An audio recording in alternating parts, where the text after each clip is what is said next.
Здравствуйте, дорогие туркменистанцы! Салам, хормат туркменистанлар! Сегодня мы поговорим о правозащитном и оппозиционном пространстве, которое сформировалось за годы противостояния диктатуре, противостояния авторитаризму.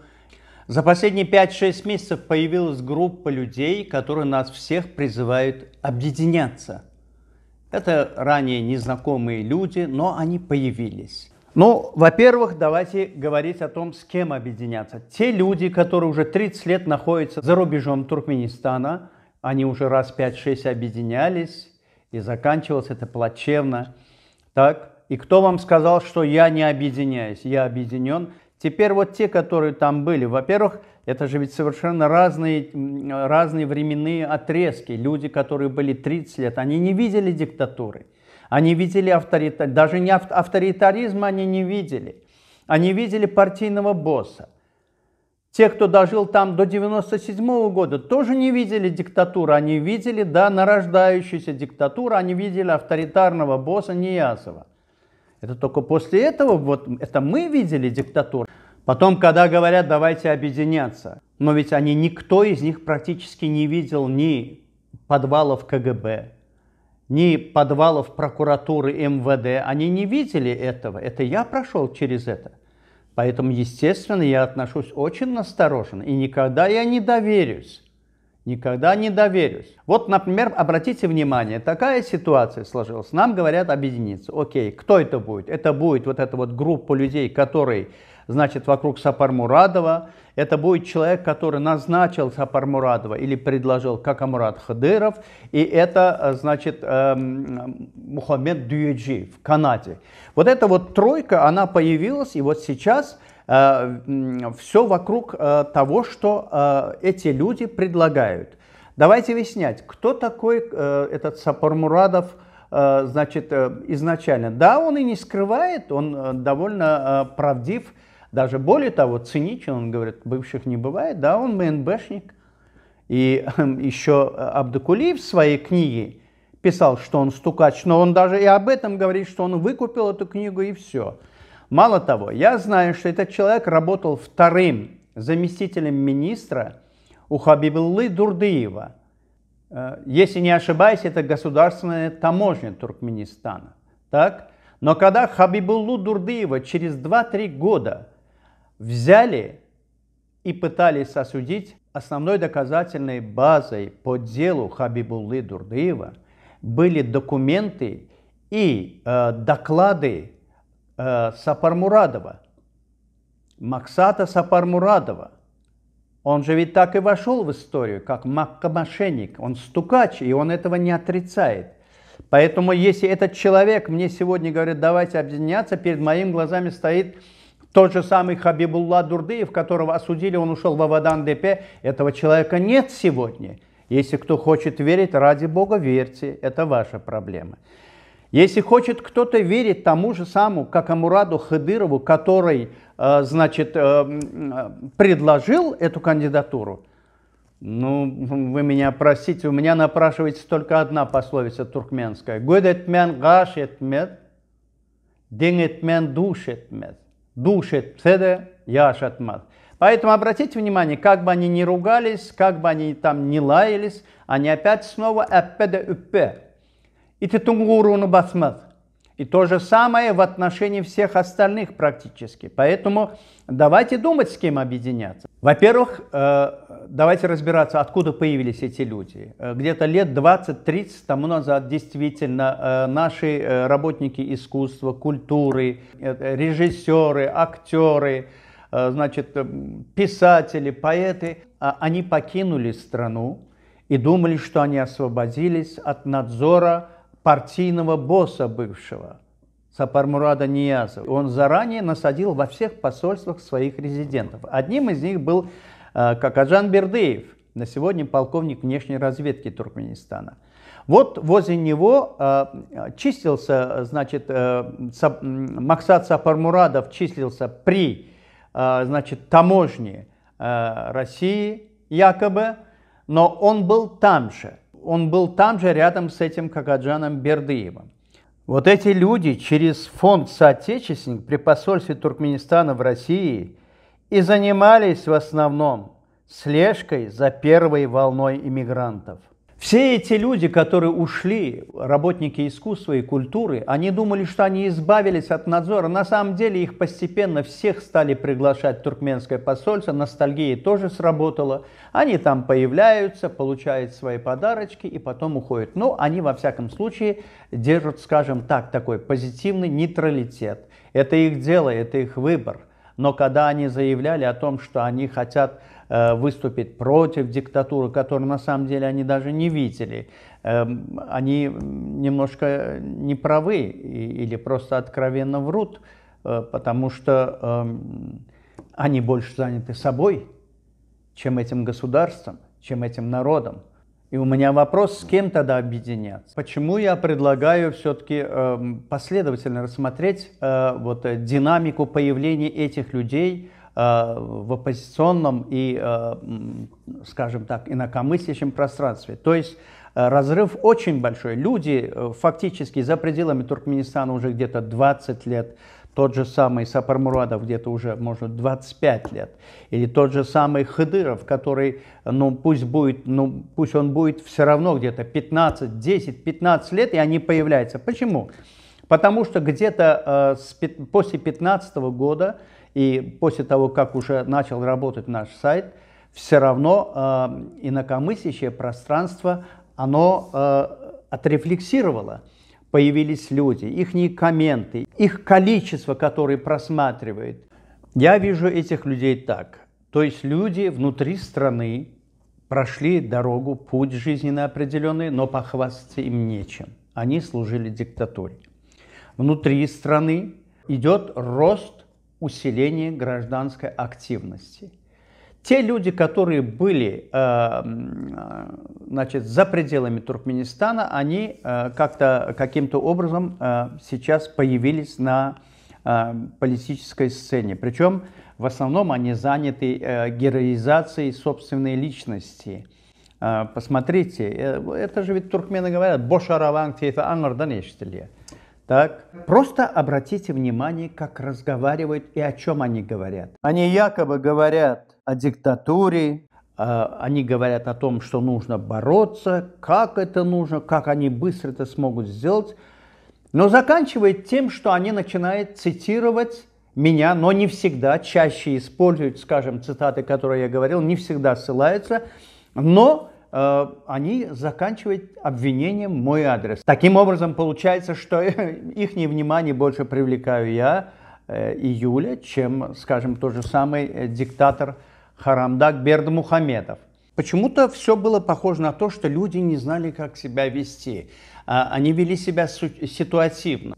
Их появление ознаменовалось попыткой контроля общественного мнения за рубежом и психологического давления на активных инакомыслящих в комментах, оскорбляя их и выявляя их геолокацию. Вся остальная работа – это болтовня и сплетни с целью отвлечь внимание от проблем с диктатурой Харамдага.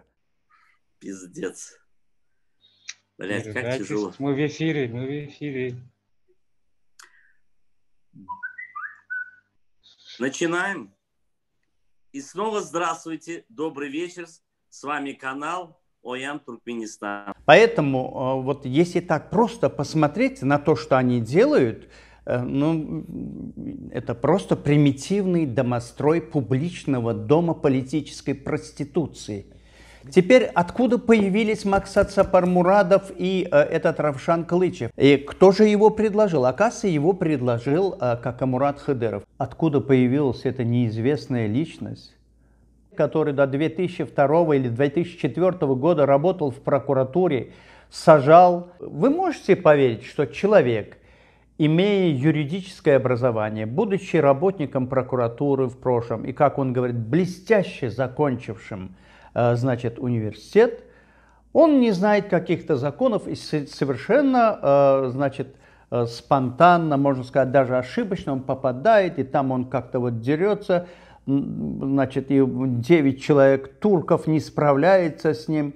То есть идет героизация этого глупого, необдуманного поступка, в результате которой была депортирована одна женщина оттуда, как мы слышали, у нас есть источник. То есть человеку нужна история для того, чтобы здесь, в Европе, он мог, так сказать, натурализоваться. И у меня, естественно, возникает вопрос, чем занимается этот вопрос и зачем он появился, потому что почти что 20 лет его не было, откуда он взялся.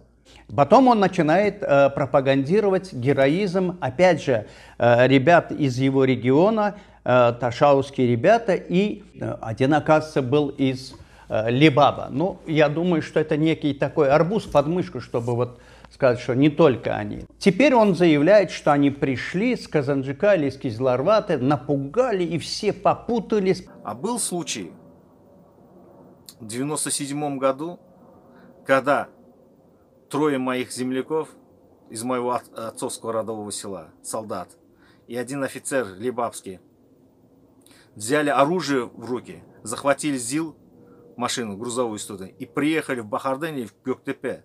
И сказали, ну кто из вас? Давайте поговорим сейчас. Тогда они в шоке разбежались все. И тогда все силы комитета, войсковые части, понимаете, они уничтожили этих ребят. Потому что они вообще, они были в шоке, что кто-то им подаст против них голос. Это тогда были ростки расизма Göktepinского, понимаете? Эма у ким шокто болып тұртайды? Қақымрат, сен ağzından çıkan gurun kulağın eştiyor mu? Ha? Sen не mu? Балабол mu натуральный? Во-первых, там не все погибли.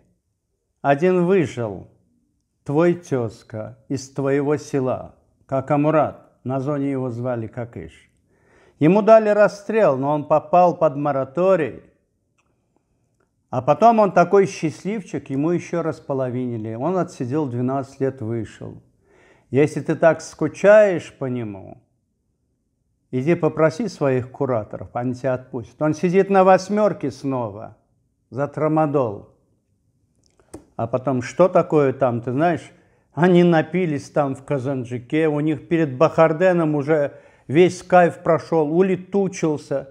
Они увидели там, что их начали останавливать. Они наложили в штаны эти бздуны. А что, не попутаться? Там с автоматами пьяные вдрызг приехали и там на свадьбы пугают людей. А что, ты сам не испугался бы, что ли? И ты бы испугался. И вот этих людей он называет героями. Тьфу! Это вот герои, а? Из-за них расстреляли семью. Это его руководитель, твой же руководитель Касымов, который был генпрокурор. Это же ведь он дал команду расстрелять. Он был на связи с Ниязовым. Они расстреляли семью, там были дети, там были старики, там были женщины. И там же был Тамада. Это герои.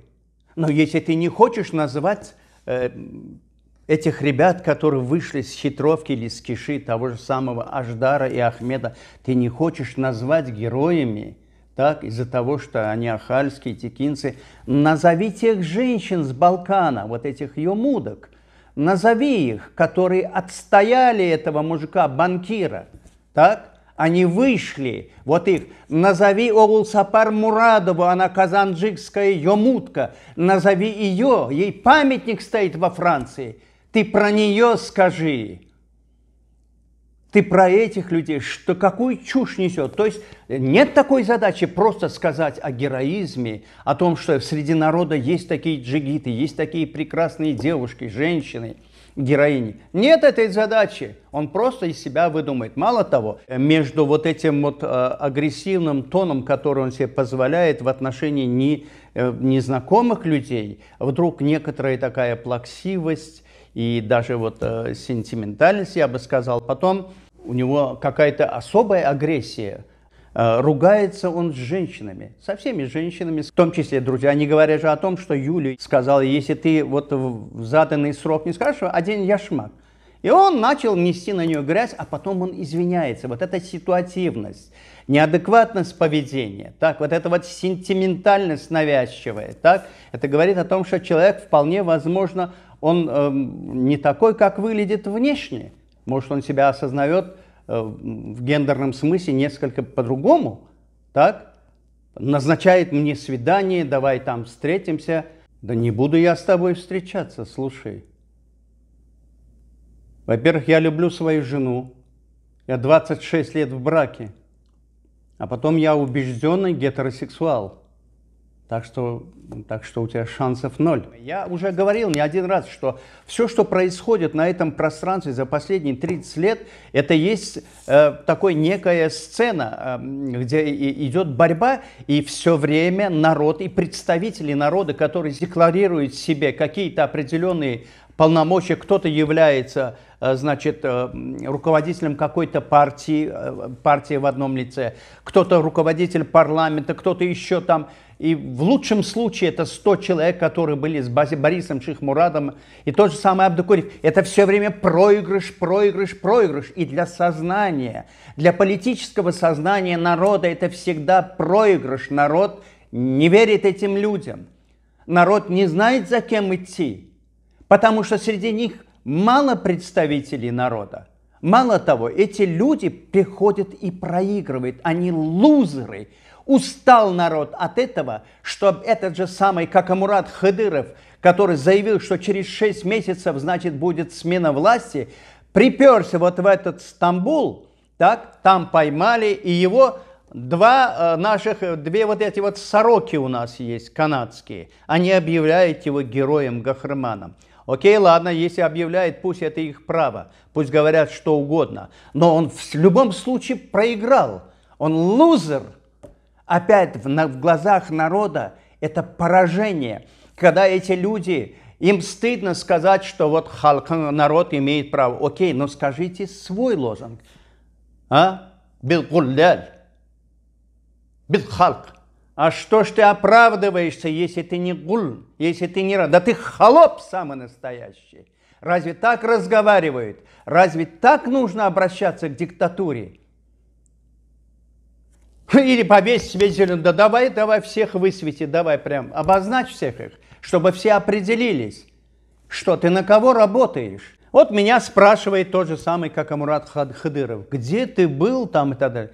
Я в 2003 году уже сидел на зоне, по вашей воле, таких как вы, силовиков. А ты где был?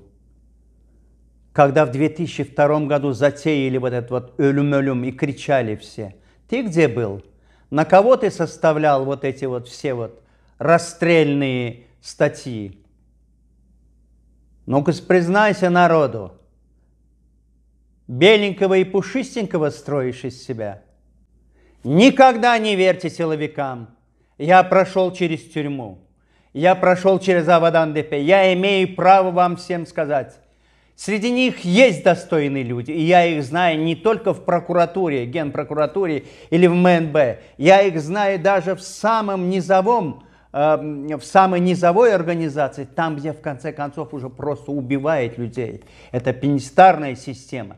Я даже там видел достойных людей. Но вы к этим людям не имеете никакого отношения. Вы люди из другой категории. Вы посмотрите на этого человека, с него же эта с песни сошла. У туркмен говорят «аттан düşmedi, eğerden düşmedik». Он же разговаривает с обвинительным уклоном, пальчиком он там себе тычет. Теперь кто же его назначил? Оказывается, его предложил никто иной, как Мухаммед Дуэджи. Кто такой Мухаммед Дуэджи? Это, оказывается, у нас значит, иранский туркмен. И вот он, это такой трибун революции, он кричит: давайте возьмем власть в руки и, значит, вперед на баррикады. Он такой вот идейный вождь. Но почему-то все время должны кто-то другие сделать. Не он сам, не его дети. Это человек, который в Иране, он говорит: я в 15 лет взял в руки оружие. Ну и что? Я тоже в 5 лет взял в руки рогатку, стрелял в воробьев. Что ты сделал со своим оружием? Какую крепость ты завоевал? Чего ты добился? Сбежал с Ирана? Ты пришел в Туркменистан, жил в Туркменистане, получил туркменское гражданство, тебе дали закончить вуз. Это самый дорогой вуз, мединститут. ты его закончил. Теперь ты даже не гражданин Туркменистана, ты гражданин Канады, и ты призываешь всех бороться. Ну, если ты призываешь, иди борись, ты посмотри, рядом в Иране идут столкновения молодежи, или ты к своей родине не имеешь отношения. Посмотрите, что делает человек. Он призывает пролить кровь. Без этого не бывает победы. Бывает. Бывает. Тому подтверждение Чехии, тому подтверждение Армения, Ереван. Так? Но ты мне скажи, когда ты призываешь, ты можешь сказать, какое ты отношение к Туркменистану? Ты же сам не хочешь этого делать, и своих детей не пошлешь. Ты немножко пожил, женился, ушел. Ты уже даже не гражданин Туркменистана. Что у тебя в Туркменистане остались могилы? Твои предки построили мосты, дороги, прорыли каналы. Ты что взял на себя роль наставника? Почему ты есть такой революционный лидер? Объясни, пожалуйста.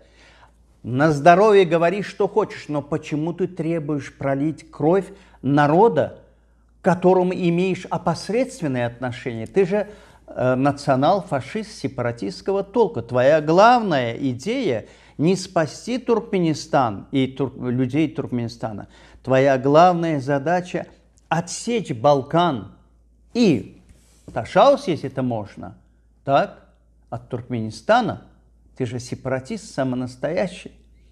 Объединить с Гулистаном в Иране и создать великий Йомутстан. У тебя идеи такие, масштаб такой, вселенский.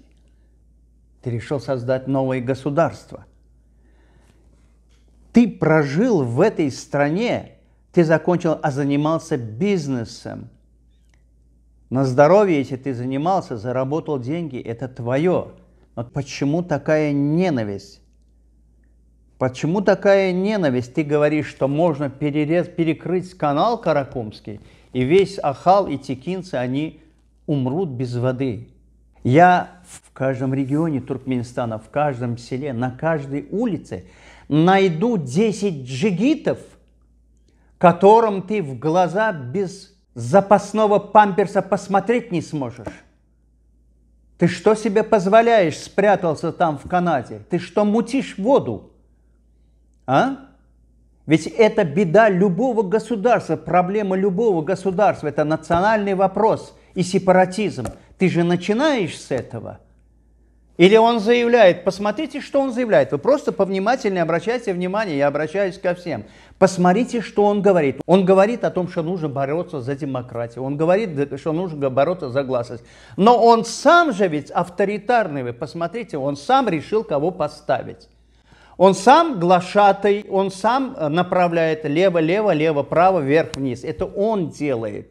Он сам судит, он сам дает оценку. Он говорит, что оказывается, правозащитники, которые там собираются, они неправильно делают. И там не обязательно было поднимать антисемитские вопросы или что так далее. Посмотрите на этого человека. Но тебя ведь приглашали, а? Я не помню точно, по-моему, это 2007 год. Тебе оплатили транспортные расходы с Канады до Варшавы. Тебе оплатили проживание в гостинице. Ты не прилетел, когда тебе стали звонить, спрашивать, ты сказал, а кто мне заплатит за проезд из аэропорта в гостиницу? Ну, оплатили бы люди. И не такой ты примитивный, каким ты хочешь казаться. Или он начинает заявлять, например, что, значит, тот, кто, значит, говорит, что вот он во время Советского Союза не брал взятки, он говно кушал. Да ты сам говно кушал. А ну скажи, Курбан Кяризов, столько лет, 15 лет был завкафедрой марксизма-ленинизма в мединституте. У кого он взял хоть одну копейку?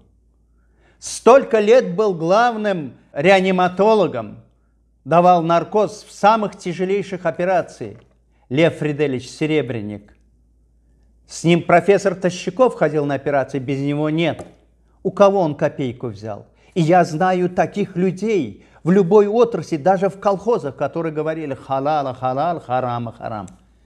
Как ты можешь, сен гиден халка джемада бейтреп, похуиптер димен, не мотен, гурлангда. И ты начинаешь говорить о том, что Значит, давайте защитим Гильдыки Аризу. Я вам скажу, есть такой вот сайт, у нас Туркменюрт ТВ, и под это, значит, пропагандисты и Гонга Туркменистана сделали Туркменюрт. И там они написали, что я там порочный человек, вор и так далее.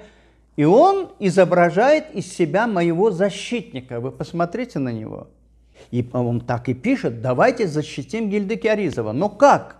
Он говорит, даже если он воровал, говорит, кто не воровал в это время? То есть я воровал, что ли?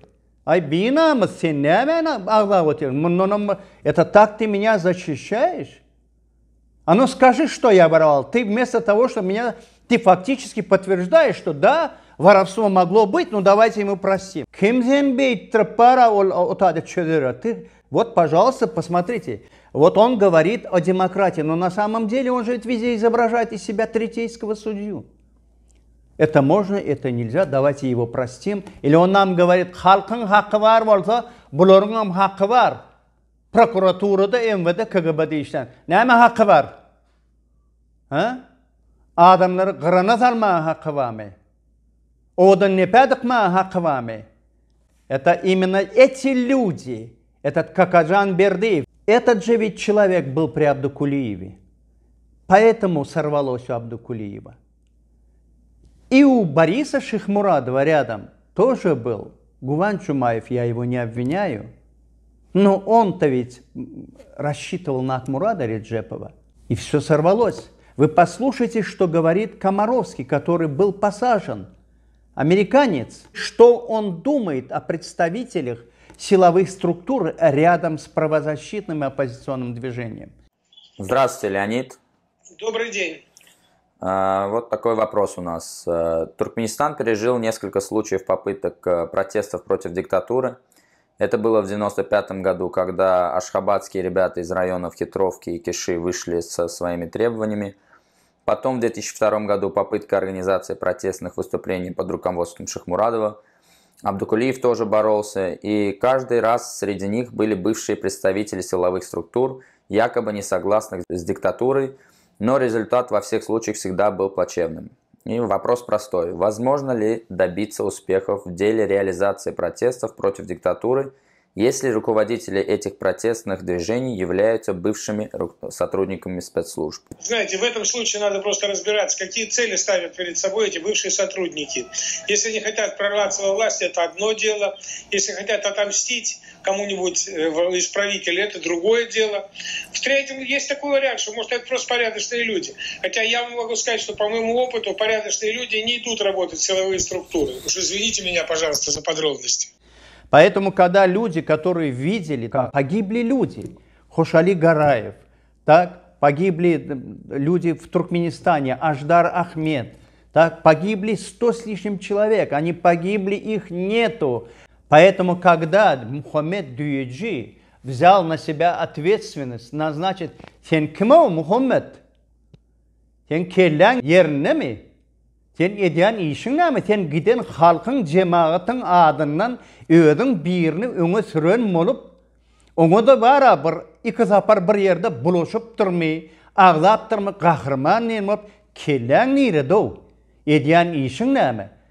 Ya da sen niyetini düşündür halka. Ты объясни, что ты задумал. Здравомыслящий человек такого себе не позволит. Значит, у тебя другая задача. Значит, ты специально путаешь людей.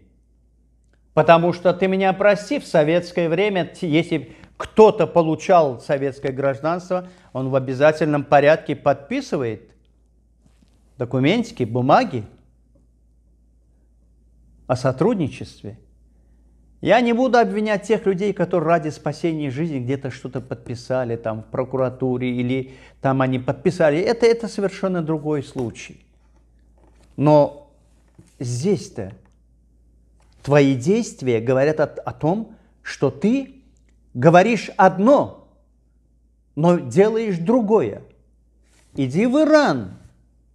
Вон твоя страна там стонет. Там что, юмуды кончились? Емрелинцы, Гёклены кончились? Велаят и Гулистан. Иди помоги им. Они протестуют. Ты к Туркменистану какое имеешь отношение, тем более ты решаешь судьбу. Sen kim berdi bana giden halkın bana ıkbalını çözeriyalik. Kim sana onlara hukuk berdi? Gurlayan olsan gurla men sen ağzını yapacak değil. Yönü sen hareketine cevap vermeli olsun. Sen halkı nereye giteklen? Куда ты толкаешь на кровь людей? Ты же провокатор чистой воды. Я имею право это сказать, Мухаммед Дуеджи, Варрак Батр. Я имею право это сказать, потому что я сам прошел это. И никто из вас это не прошел. Это я прошел. Я имею право это сказать. Вы пройдите туркменские тюрьмы, КГБ, МВД, прокуратуру, пройдите там.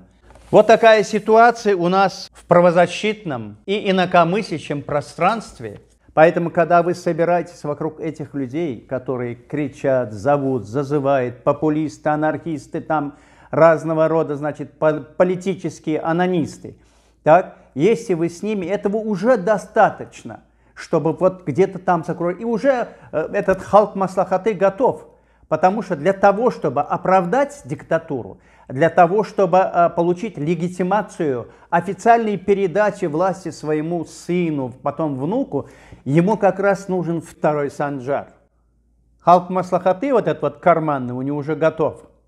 Если вы дадите им этот шанс, тогда, конечно, возможность изменения в нашем государстве, возможность демократизации в нашем государстве отбрасывается еще на 10, на 20, возможно, на 30 лет. Думайте, что вы делаете, кому вы верите. По-любому, раньше, чем через год, через два, пока не сойдутся воедино 3 точки, а это в первую очередь геополитические изменения, когда вот международные игроки заинтересованы в чем-то, так, они должны совпасть эти интересы. Вторая, это, конечно, санкционная удавка по результатам коррупционных расследований и официальных заявлений в суд на диктатуру и в целом за геноцид в отношении народа. Ну и третье, это, конечно, инакомыслящее пространство. Там должно быть создана критическая масса, которая может осознавать происходящие события. И когда подойдут вот эти вот 2 фактора, вместе с тем, что еще где-то через год, через 2 будет окутана вся Земля вот этой международной беспроводной паутиной, тогда эта масса, эта критическая масса людей будет способна организованно выступить на официальные мирные демонстрации. И тогда, конечно, когда вот эта вот народная масса сможет твердо стоять и требовать демократических преобразований, вот тогда можно решить этот вопрос. Но до этого все, что вам обещают, все, что вам говорят, это от лукавого. Не верьте, люди. Поэтому, конечно, будьте внимательны. Самое важное – конфиденциальность, самое важное – конспирация. Не доверяйтесь каждому. Не верьте, что вам вот возьмут, что-то сделают. Берегите себя. Вы нужны нам, вы нужны своей стране. Все будет только если мы будем осмотрительны и если мы просто не попадемся, как глупый карась на удочку. Будьте внимательны. Диктатура не спит. Она пытается загнать в очередной капкан. Халкан хаквар. Народ имеет право.